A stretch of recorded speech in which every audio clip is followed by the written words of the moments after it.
Hi friends, let's see when and where to use SUMIF and SUMIFS function. As you also know, SUM function is used for adding up a certain range of values.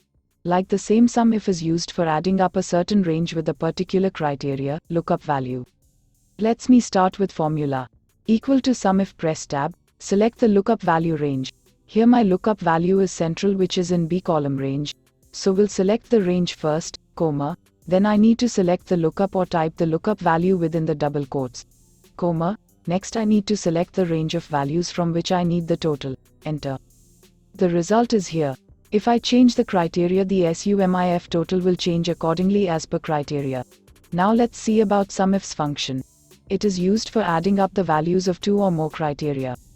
We'll begin with formula. Equal to SUMIFS, press tab.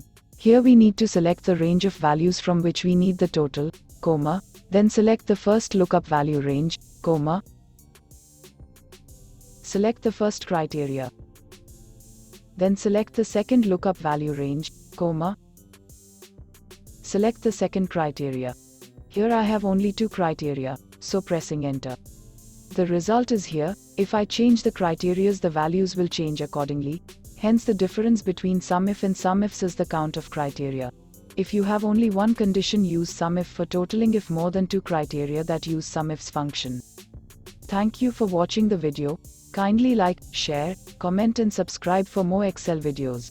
Don't hesitate to ask any questions, we are happy to help you out.